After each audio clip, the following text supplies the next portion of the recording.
mengulangi. Kekristenan bukan menyatakan bahwa perbuatan baik tidak boleh. Kekristenan bukan menyatakan perbuatan baik tidak boleh. Perbuatan baik itu perwujudan dari orang beriman.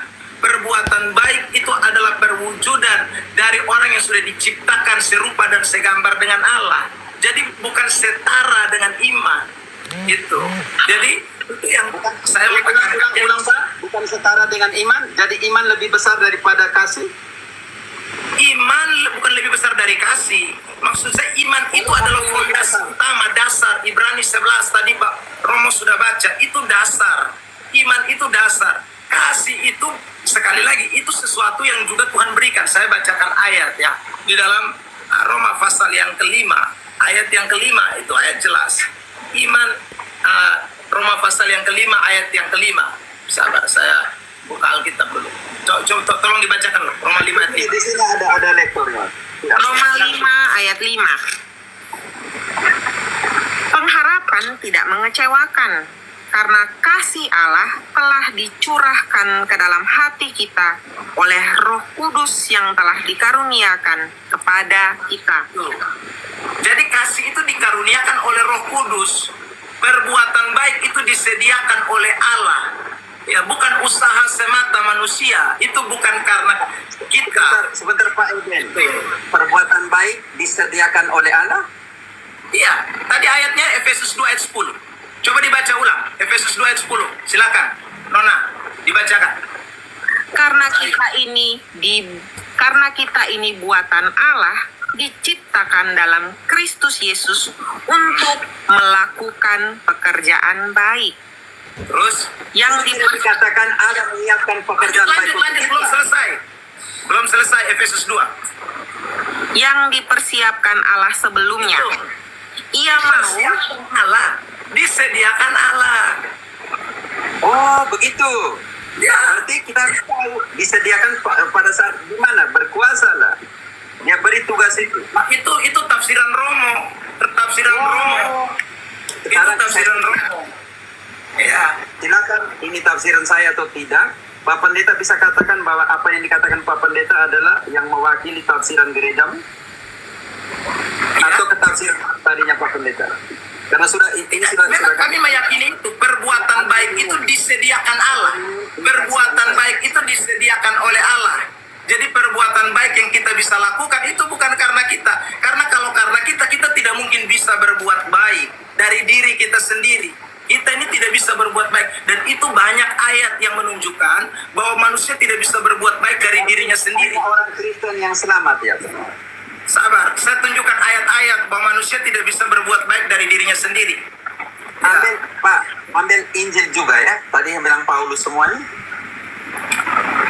Satu kesatuan Alkitab. Jadi jangan pisahkan ajaran Paulus dengan ajaran Tuhan Yesus. Sama seperti Romo tadi bicara sebentar kutip Kejadian, tidak jadi masalah. Itu nonsen, itu adalah pernyataan. Saya akan lanjutkan dulu. Oke, untuk menjawab ini 2 Efesus 2:8 sampai 10 ini. Tolong dong, ayo bantu saya. Oke. Yesaya 58 ayat 7 selanjutnya. Yesaya 58 ayat 7 selanjutnya. Supaya engkau memecah-mecah rotimu bagi orang yang lapar, dan membawamu ke rumahmu, dan orang miskin yang tak punya rumah. Dan apabila engkau melihat orang telanjang, engkau memberi dia pakaian, dan tidak menyembunyikan diri terhadap saudaramu sendiri. Pada waktu itulah terangmu akan merekah seperti fajar, dan lukamu akan pulih dengan segera. Kebenaran menjadi barisan depanmu, dan kemuliaan Tuhan barisan belakangmu. Pada waktu itulah engkau akan berseru dan Tuhan akan menjawab. Engkau akan berteriak minta tolong, dan ia akan berkata, ini aku. Apabila engkau tidak lagi mengenakan kuk pada sesamamu, dan tidak lagi menunjuk-nunjuk orang dengan jari dan memfitnah, apabila engkau menyerahkan kepada orang lapar makananmu sendiri, dan memenuhi kebutuhan orang yang tertindas, maka terangmu akan akan terbit dalam gelap, dan kegelapanmu akan seperti rembang tengah hari. Matius 25 Matius 25. dari 31. Matius 25 ayat 31. Apabila anak manusia datang dalam kemuliaannya dan semua malaikat bersama dia, ia akan bersemayam di atas tahta kemuliaannya. Lanjut. Lanjut. Semua bangsa akan dikumpulkan di hadapannya, dan ia akan memisahkan mereka seorang dari yang lain, sama seperti gembala memisahkan domba dari kambing. Lanjut.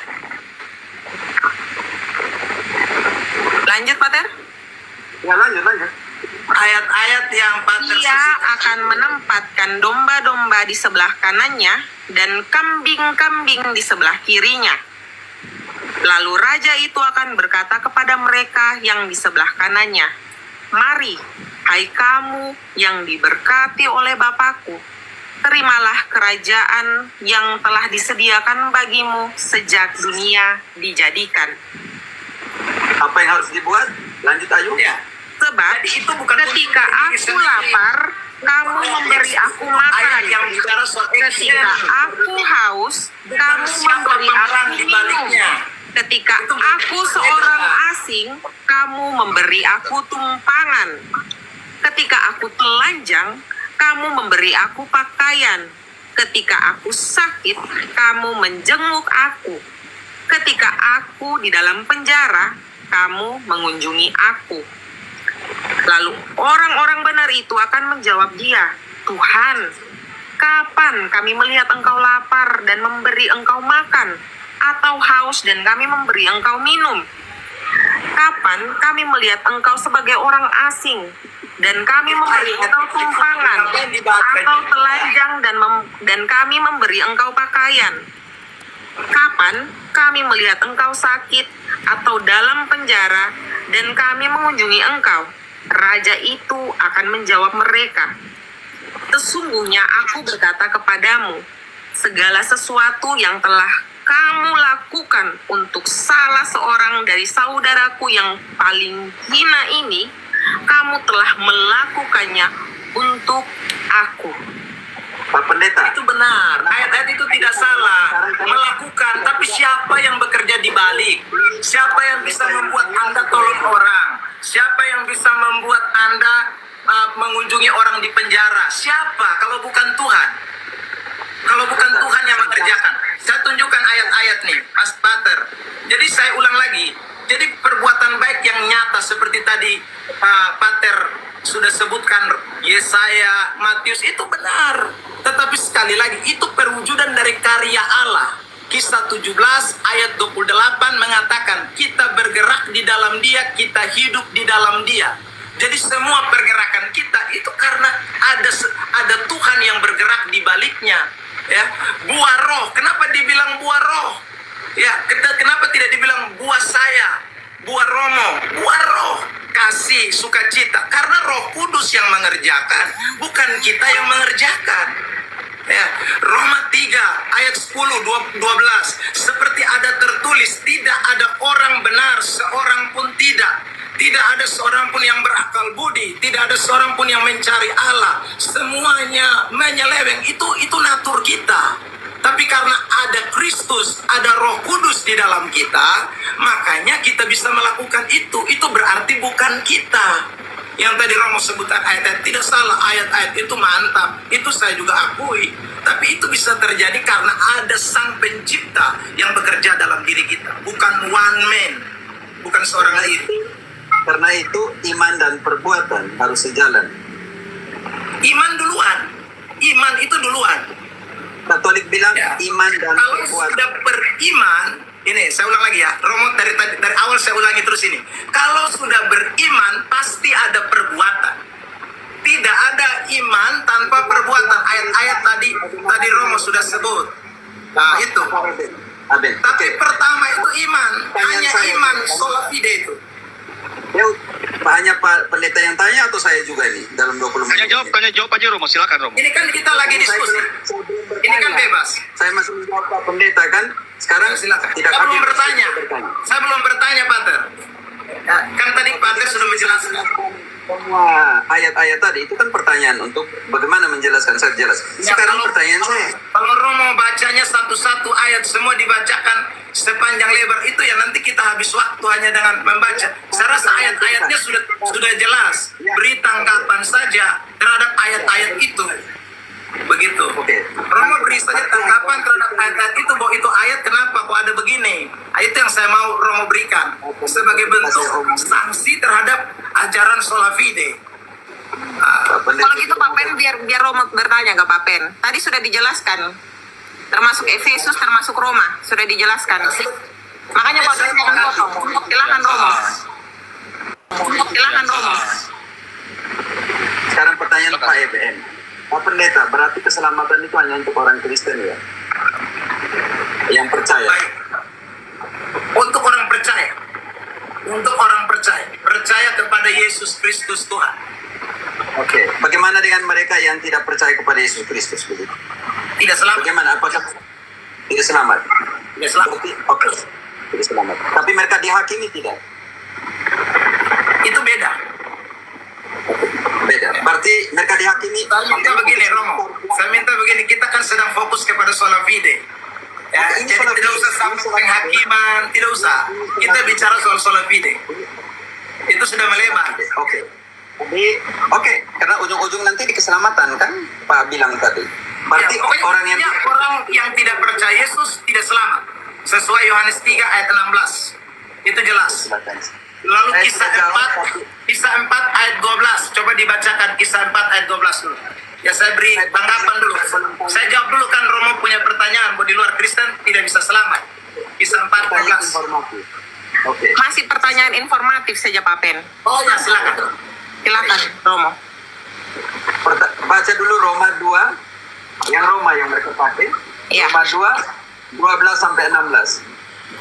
Sebab semua orang yang berdosa tanpa hukum Taurat akan binasa tanpa hukum Taurat. Semua orang yang berdosa di bawah hukum Taurat akan dihakimi berdasarkan hukum Taurat. Sebab bukanlah orang yang mendengarkan hukum Taurat yang benar di hadapan Allah, tetapi orang yang melakukan hukum Tauratlah yang akan dibenarkan. Jadi pembenaran bagi orang Yahudi adalah perbuatan melakukan hukum Taurat, bukan mendengarkan hukum Taurat. Lanjut.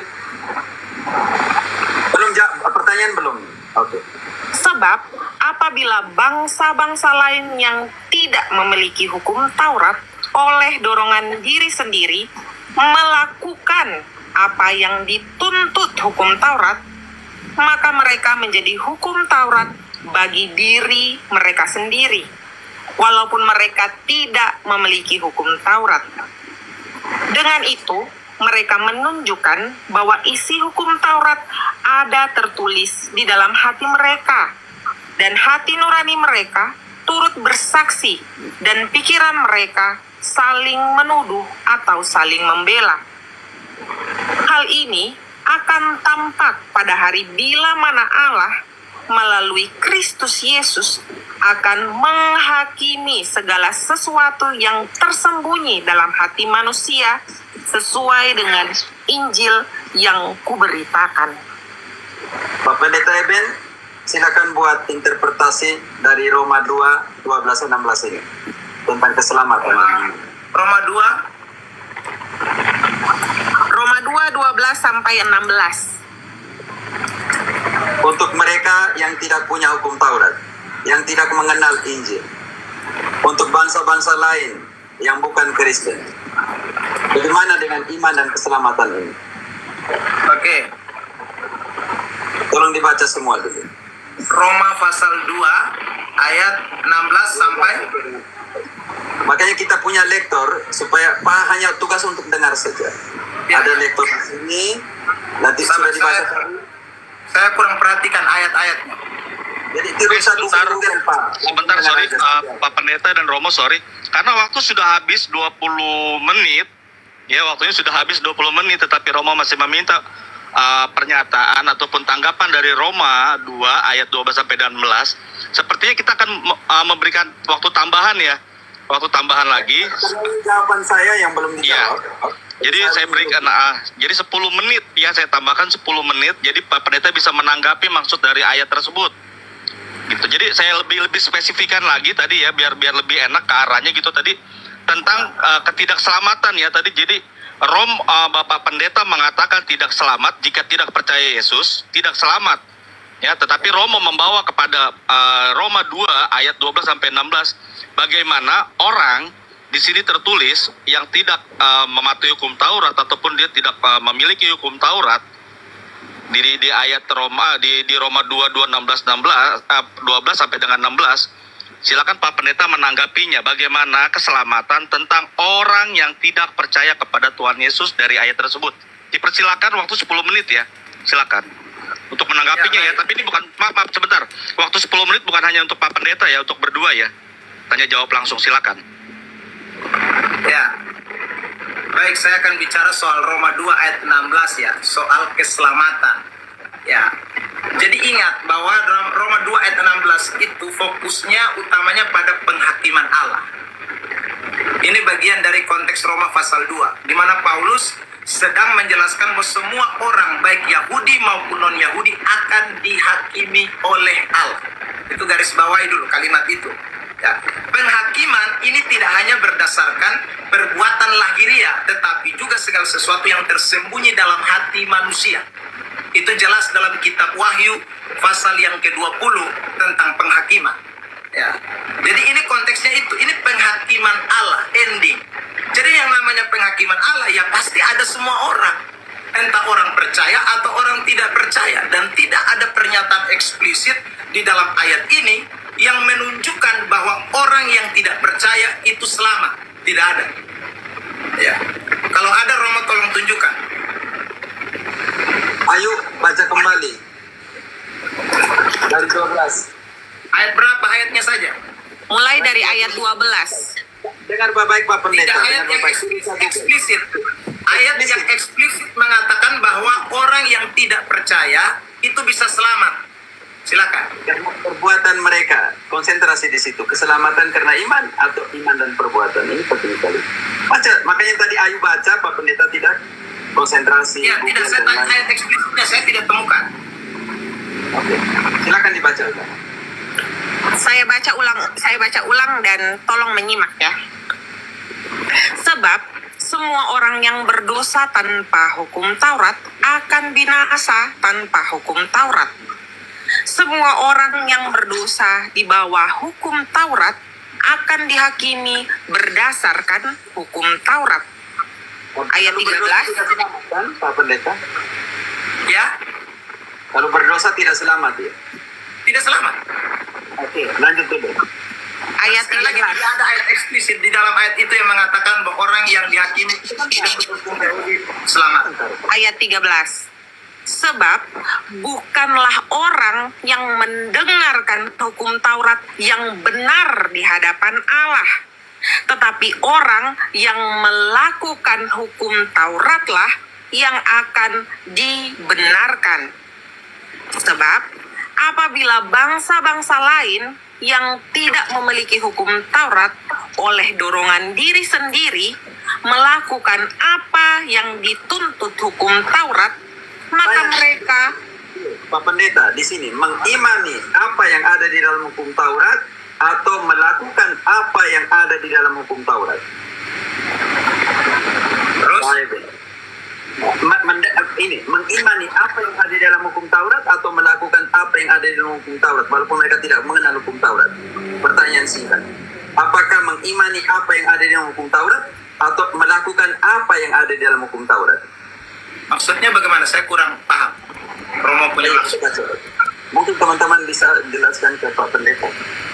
ayat 13 ya, konsentrasi. Sebab bukanlah orang yang mendengarkan hukum Taurat yang benar di hadapan Allah, tetapi orang yang melakukan hukum Tauratlah yang akan dibenarkan. tahan dulu. Ini justifikasi, pembenaran ya. Justifikasi bukanlah kepada mereka yang mendengarkan hukum Taurat, melainkan yang melakukan hukum Taurat.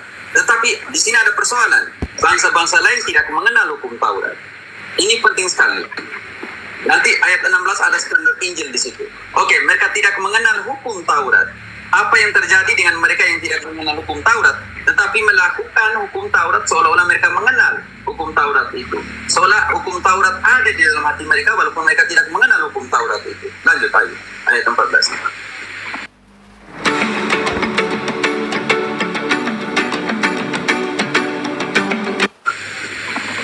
Sebab apabila bangsa-bangsa lain yang tidak memiliki hukum Taurat oleh dorongan diri sendiri melakukan apa yang dituntut hukum Taurat, maka mereka menjadi hukum Taurat bagi diri mereka sendiri, walaupun mereka tidak memiliki hukum Taurat.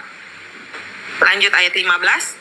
Dengan itu, mereka menunjukkan bahwa isi hukum Taurat ada tertulis di dalam hati mereka, dan hati nurani mereka turut bersaksi, dan pikiran mereka saling menuduh atau saling membela. Lanjut ayat 16. Hal itu akan Poin penting ayat 16. Konsentrasi. Ya. Hal itu akan tampak pada hari bila mana Allah melalui Kristus Yesus akan menghakimi segala sesuatu yang tersembunyi dalam hati manusia sesuai dengan Injil yang kuberitakan. Jadi akan menghakimi setiap manusia apa yang ada di dalam hati manusia, tetapi dengan standar Injil. Injil jadi kriteria. Injil jadi kriteria. Kalau begitu, Pak Eben bisa menunjukkan kata apa yang ada di dalam Injil sebagai standar penghakiman untuk keselamatan yang ada di Injil. Sekarang kalau begitu, Pak Pendeta pulangkan kembali ke Injil sebagai kriteria penghakiman keselamatan manusia. Tunjukkan ayat yang ada di Injil tentang penghakiman untuk keselamatan. Terima kasih. Baik, terima kasih Romo. Jadi sekali lagi saya tekankan Satu detik. Waktu sisa 4 menit lagi ya. tidak ada ayat eksplisit tadi yang Romo tunjukkan bahwa bicara soal orang melakukan hukum Taurat lalu mereka bisa selamat. Itu satu. Yang kedua, tidak ada pernyataan eksplisit juga dari ayat yang tadi dibaca panjang lebar oleh Ayu itu yang menunjukkan bahwa orang-orang yang tidak percaya bisa selamat. Itu tidak ada. Saya tadi minta tunjukkan kata apa yang Romo sampai bisa simpulkan bahwa orang yang tidak beriman bisa selamat. Itu tidak ada sama sekali. Ya. Kalau tadi saya minta kalau ada Romo tunjukkan, tapi Romo suruh baca lagi itu ayat bolak-balik lagi. Ayo, 1 Timotius 2 ayat 4.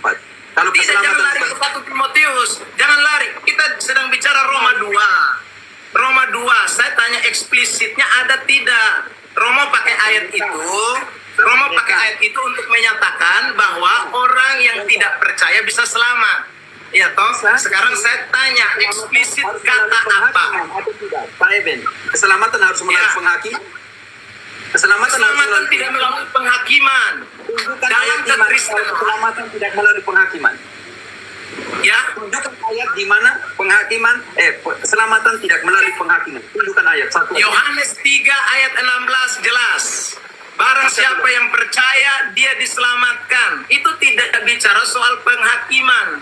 Jadi keselamatan itu jelas karena iman, bukan karena penghakiman. Semua orang yang percaya, hanya percaya. Romo bagaimana menginterpretasi kata penghakiman itu lari kepada keselamatan? Itu Protestan tidak melalui penghakiman. Semua Penghakiman Protestan ada, makanya tadi saya bilang kita tidak sedang bicara soal penghakiman. Penghakiman tetap ada, tapi bukan untuk menunjukkan selamat atau tidak di dalam kekristenan. Di dalam kekristenan, penghakiman tunjukkan satu ayat bahwa penghakiman bukan untuk keselamatan, dalam pengertian bukan untuk kau selamat atau tidak. ini Tunjukkan kan satu saya ayat. bilang Bacakan Ini ayat. kan saya sudah bilang Romo kan lari. Romo lari kita sudah lari ke penghakiman. Sekali lagi, saya tidak mau lari ke penghakiman. Kita sedang bicara soal fide. Sekarang Selamat minta. di penghakiman. Tadi sebenarnya Romo juga sudah lari. Romo sampai bilang orang yang tidak beriman bisa selamat dengan menunjukkan Roma pasal 2 ayat 13. Lalu kemudian saya tanya, kata eksplisit di situ apa? Kata penghakiman. Bagaimana kata penghakiman diinterpretasi sebagai bentuk keselamatan? Nah, kalau Romo memang Apa itu pembenaran? ya, Supaya engkau benar, Pak Eben, supaya engkau benar, engkau harus dihadapkan kepada pengadilan.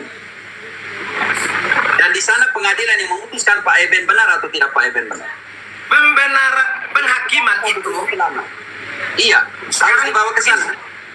pembenaran, minta maaf, penghakiman bukan lagi bicara soal keselamatan di dalam kekristenan. 1 menit lagi. Di dalam kekristenan, orang yang sudah selamat memang akan dihakimi, tetapi bukan untuk lagi masuk sorga dan masuk neraka.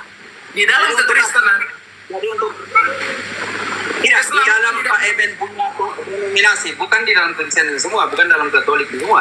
Tunjukkan ayat di mana bahwa penghakiman itu bukan supaya kau selamat atau tidak. Tolong tunjukkan satu ayat. ya, 10 detik lagi.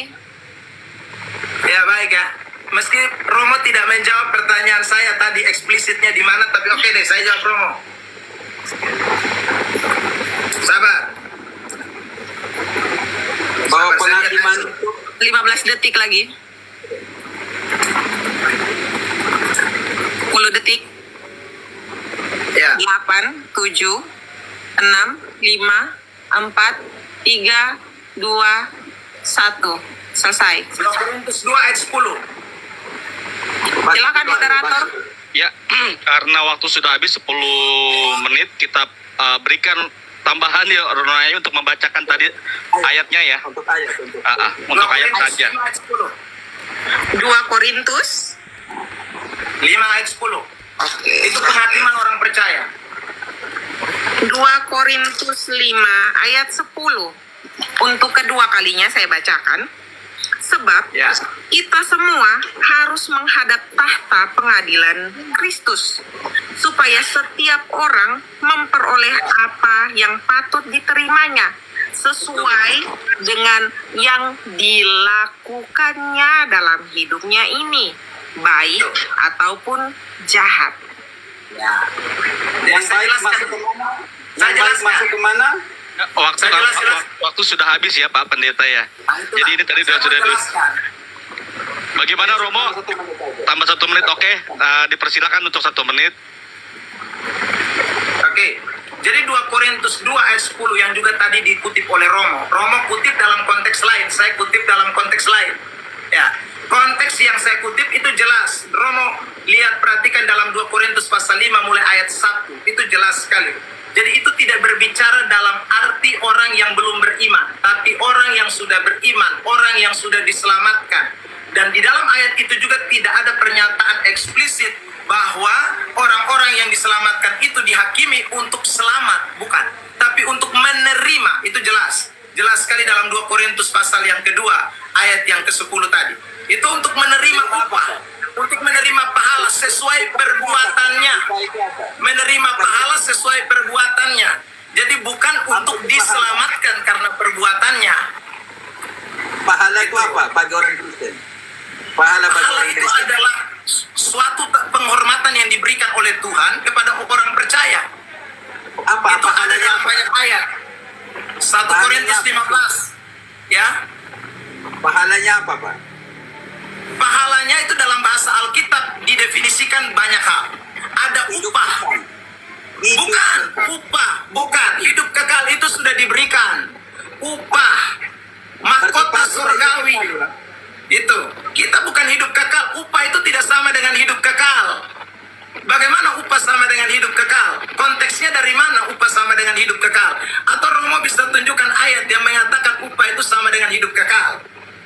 Tidak ada. Pak Jadi Pendeta, apa? waktu sudah habis ya. Interpretasi itu Waktu- tafsiran Romo hidup Iya. kekal sama dengan Maaf. Time out, time Ya, out, time out. step out, waktu sudah habis ya.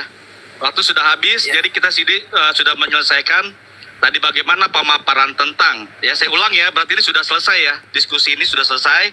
Jadi saya akan merekapitulasi apa saja yang telah tadi dipaparkan oleh Pak Pendeta, oleh Romo Cafe juga.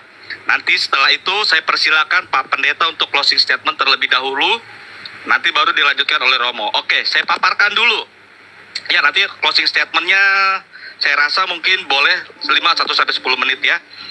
Jadi saya berikan ya. Minta maaf, mungkin closing statementnya jangan saya lagi dong, yang duluan. Kan tadi pembukaan saya duluan. Oke, boleh ya. Ya, oke. Jadi seperti ini. Jadi saya rekap dulu ya. Saya rekap dulu. Ya. Jadi saya rekap di sini diskusi kita teman-teman pada malam hari ini untuk pemaparan tentang dari Bapak Pendeta sendiri tentang sola fide dan Romo tentang iman dan perbuatan. Dari pemaparan tadi Bapak Pendeta yang telah saya catat, Bapak Pendeta memaparkan iman membawa kepada perbuatan. Ya, terus kedua anggapan Bapak Pendeta persamaan apa yang dipaparkan oleh Romo Cafe terhadap apa yang Bapak Pendeta paparkan bahwa iman menuju ke perbuatan. Nah, di sini ditanggapi oleh Romo bagaimana itu tentang fide itu sendiri dari gramatika, penjelasan iman dari apa itu emunah, dan dari iman itu bagaimana itu sesuai dengan ibadah dari Yakobus, dari Matius 19:17 tentang percaya, tentang keselamatan di dalam surga, tentang bagaimana tadi seorang anak muda, perbuatan manusia itu sendiri, kehendak bebas anak muda itu sendiri. Itu pemaparan pertama. Dan pertanyaan tadi saya lanjutkan. Pertanyaan Bapak Pendeta itu apakah anak muda itu sudah diselamatkan dan akan diselamatkan, dan juga sudah dijelaskan oleh Romo bagaimana itu anak muda tadi dengan kehendak bebasnya menolak untuk apa yang telah disampaikan oleh Yesus. Usaha anak muda tersebut di dalam Matius 19:17. Terus dipaparkan juga oleh Romo bagaimana keselamatan itu hanya milik Tuhan. Hanya Tuhanlah yang tahu, hanya Tuhanlah yang berkuasa. Jadi agama yang benar dipaparkan lagi, ditambahkan dengan di Yakobus 1:27, terus ditambahkan lagi di Matius 16 ayat 27 yang menekankan pada perbuatan. Terus juga tentang Ibrani 10:26 tentang bagaimana manusia akan diselamatkan jika sengaja sudah mendapatkan pengetahuan tentang sengaja berbuat dosa lagi. Apakah akan ada penebusan selanjutnya? Itu kita sudah mengetahui semua. Dan dilanjutkan dengan pertanyaan kedua dari Romo kepada Bapak Pendeta. Bagaimana tanggapan Bapak Pendeta tentang 1 Timotius 4:16 tentang mengawasi ajaran Timotius, ajarannya ya yang telah disampaikan oleh Santo Paulus kepada Timotius tentang doktrin. Apakah Bapak Santo Paulus mengkontradiksi ajaran-ajaran yang ada di Injil dengan ajarannya? Terus tadi Bapak Pendeta juga mengatakan itu tetap berulang lagi Bapak Pendeta jelaskan bahwa pengajaran kepada Timotius itu dimulai dari iman menuju kepada perbuatan. Selalu Bapak Pendeta berulang-ulang iman kepada perbuatan. Ya, saya jelaskan dulu ya jadi biar enak. Terus ditanggapi oleh Romo, ajaran kepada murid bukan kepada jemaat. Jadi di sini ternyata konteksnya Romo itu ajarannya kepada Timotius sebagai muridnya, agar mengawasi ajarannya, agar tidak menyimpang atas apa ajaran yang telah disampaikan Santo Paulus kepada Timotius. Dilanjutkan lagi iman, kasih, dan pengudusan di 2 Timotius 4:16 tentang pembalasan atas perbuatan, di 2 Korintus 5:15 tentang juga perbuatan, di Roma 2 dan 6 tetap pada penghakiman terhadap perbuatan. Ya. Dan ditanya jawab tadi yang 20 menit tadi ya, Bapak Pendeta bertanya tentang kepada Romo tentang Roma 3:28, Efesus 2:8-9, Galatia 2:16, Roma 5-16 karena iman. Di sini Bapak Pendeta tidak membawa pada hanya iman ya. Benar ya Pak Pendeta ya, karena iman ya, konteksnya ya karena, bukan hanya di Kisah 17:8, Roma 3:10. Nah, saya lanjutkan lagi. Tetap diulang lagi Bapak Pendeta, iman kepada perbuatan, iman dasar di Roma 5 ayat 5. Pekerjaan baik, Pak Pendeta mengatakan pekerjaan baik disediakan Allah tanpa ada kehendak bebas manusia dengan bimbingan Roh Kudus. Tidak bisa berbuat baik dari diri sendiri. Ya, terus juga tadi Romo menanggapinya dari Roma 2:12-16 tentang apa itu keselamatan, bagaimana caranya penghakiman terakhir. Romo juga membawa dari Yesaya 5 ayat 8 sampai dengan Yesaya 58 ayat 7 dan seterusnya. Bagaimana kebenaran perbuatan tentang kebenaran perbuatan dan kemuliaan Tuhan di belakang perbuatan tersebut. Ditambahkan lagi di Matius 25 ayat 31. Jadi dan sini konsistensi sola fide-nya, di sini saya tidak melihat konsistensi sola fide-nya Pak Pendeta karena mengarah semuanya iman dan perbuatan. Terus tidak selamat, tadi juga Pak Pendeta mengatakan tidak percaya Yesus tidak akan selamat, dengan Pak Pendeta tadi membawa ayatnya di Yohanes 3:16. Karena begitu besar kasih Allah akan dunia ini sehingga Ia mengaruniakan anaknya yang tunggal supaya setiap orang yang percaya kepadanya tidak binasa melainkan beroleh hidup yang kekal. Benar ya Pak Pendeta ya? Di ayat itu ya tidak percaya ya. Ya, tapi tidak dilanjutkan mungkin sampai di ayat-ayat selanjutnya, sampai dengan ayat di 20, ya barang siapa berbuat jahat tidak dilanjutkan membenci terang tersebut. Nah, dilanjutkan lagi tadi Pak Pendeta juga tidak memberikan ayat-ayat yang eksplisit sepenuhnya orang tidak percaya apakah itu Yahudi ataupun ajaran agama lain. Tetapi di sini Romo membantahnya dengan Roma 2 ayat 12 dan 16 karena standarisasi tentang penghakiman adalah Injil. Kembali kepada Injil. Injil itu apa? Ya Injil kita sudah tahu ya, Yesus Kristus sendiri dan tentang pengajaran-pengajarannya. Jadi saya merekapitulasi di sini hasil akhirnya ini Pak Pendeta membawa surat-surat Paulus lebih banyak. Saya rasa di sini Pak Pendeta membawa 99% ayat-ayat dari surat Rasul Paulus. Dan di sini saya juga mencatat Romo membawa membawa dari Perjanjian Lama, khususnya dari kejadian Yesaya, ya, terus ditambahkan dengan Injil dan ditambahkan juga dengan surat Rasul Paulus, satu kesatuan. Nah, di sini juga penghakiman terakhir Pak Pendeta menutup ayat terakhir tuh di 2 Korintus 5 sama dengan 10 tentang tadi perbuatan lagi. Jadi di sini saya melihat konsistensi sola fide itu sebenarnya mengarah kepada yang diarahkan kepada Romo iman dan perbuatan. Jadi tidak ada konsistensi terhadap sola fide itu sendiri. Jadi untuk closing statement saya berikan kepada Romo 10 menit, nanti langsung mungkin dilanjutkan oleh Pak Eben. Silakan. Oke. 1 Timotius 2 ayat 4. Dari dasar dari tulisan saya. 1 Timotius 2 ayat 4 yang menghendaki supaya semua orang diselamatkan dan memperoleh pengetahuan akan kebenaran. Dan kebenaran itu harus diwartakan oleh siapa? 1 Timotius 3 ayat 15. 1 Timotius 3 ayat 15. Jadi, jika aku terlambat, engkau sudah tahu bagaimana orang harus hidup dalam keluarga Allah, yakni gereja dari Allah yang hidup, yang penopang dan dasar kebenaran. Mengenal Allah adalah mengenal kebenaran, dan mereka yang mengenal Allah harus melakukan semua apa yang diperintahkan. 1 Korintus 3 ayat 3 ayat 2 ayat 3. Oke. 1 Yohanes 2 ayat 3.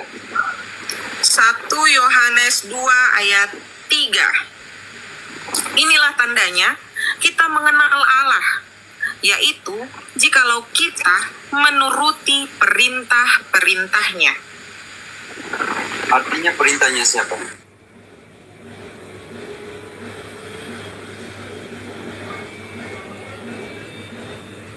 Apa yang dia perintahkan, melakukan apa yang dia perintahkan. Bagus kata Pak Pendeta, iman setelah itu baru perbuatan, tetapi semua dasar bibit katakan iman dan perbuatan itu sejalan.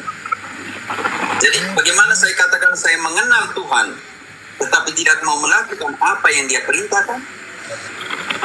Ajarkanlah semua yang dia perintahkan supaya engkau selamat, ikutilah semua yang dia perintahkan.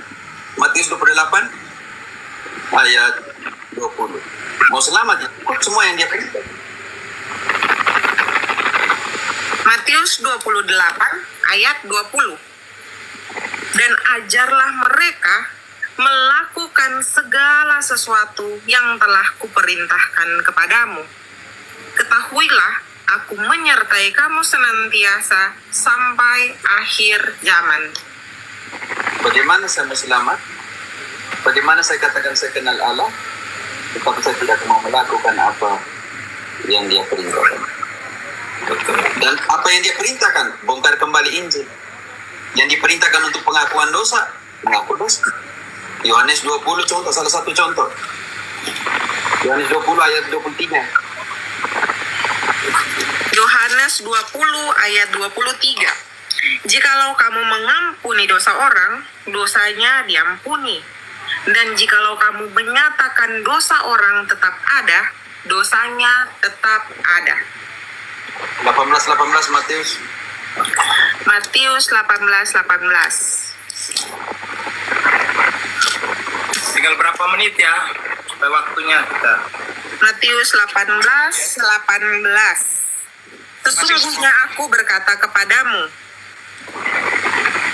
Sorry, ke distract.